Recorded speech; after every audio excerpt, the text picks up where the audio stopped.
Alors, bonsoir tout le monde. Avant tout, Awash Rambroka pour le Ramadan. Je vais vous donner une leçon rapidement, une leçon de TEC qui concerne l'énonciation et la subjectivité. C'est-à-dire, c'est une suite de la leçon de l'énonciation. Si vous vous rappelez de l'énonciation, on a dit, bon, je vous rappelle ça rapidement.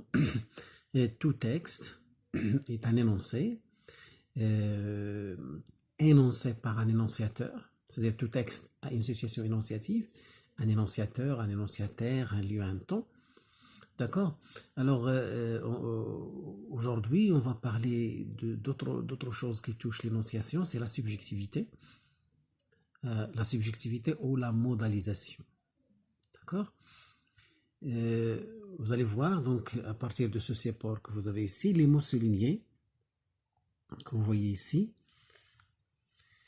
Je ne peux pas vous lire le texte, mais quand vous lisez le texte et vous arrêtez sur les mots soulignés, vous allez voir que ces mots soulignés, ce sont, si vous voulez, les jugements, les points de vue de l'énonciateur sur le contenu de son énoncé.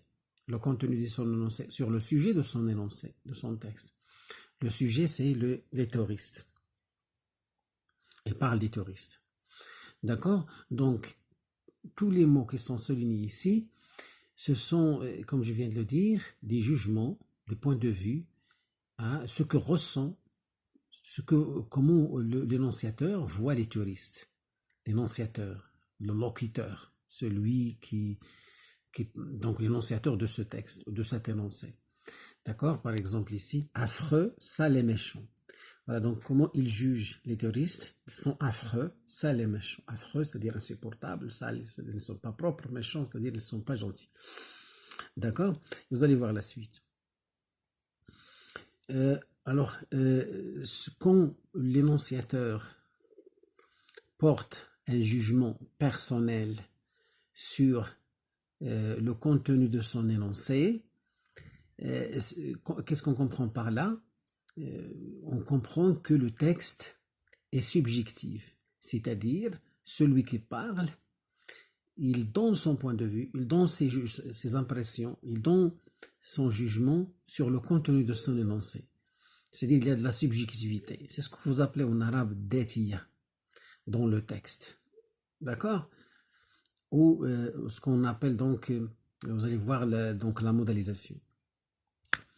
Voilà, donc c'est ça donc, si vous voulez, le contenu de cette leçon. Après, il y a donc des questions de découverte. Par exemple, quelle image l'auteur se fait-il des théoristes? Relève dans le texte un exemple de mots qui souligne donc l'implication de l'auteur, c'est-à-dire l'intervention de l'auteur ou de l'énonciateur dans son texte, dans son énoncé, et aussi les théoristes sont qualifiés de différentes manières, etc., etc. Vous pouvez remplir ce tableau.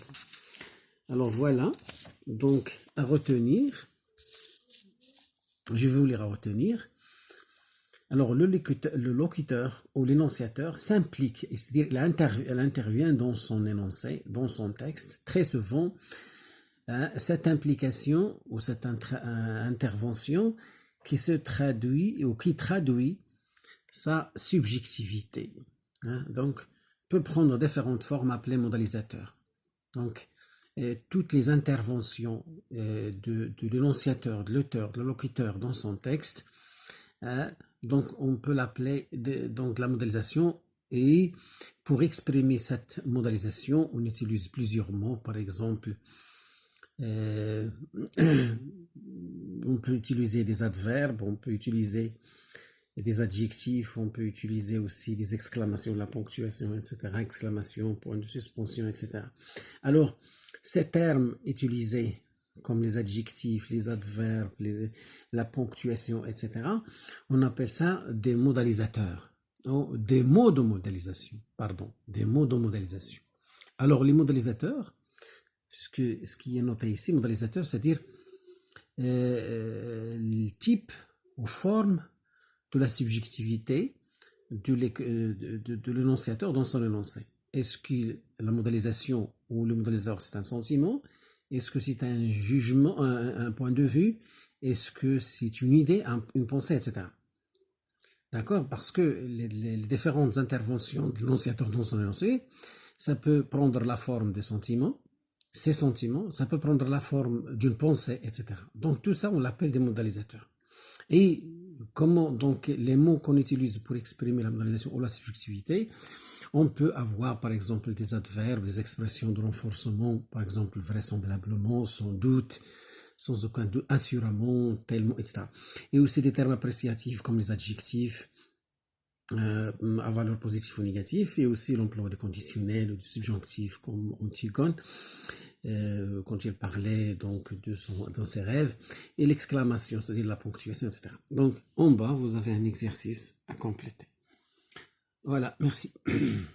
Pour la prochaine fois, je vais vous donner d'autres leçons. Je vais essayer de terminer tout le programme au cours de ce mois de Ramadan, Inch'Allah.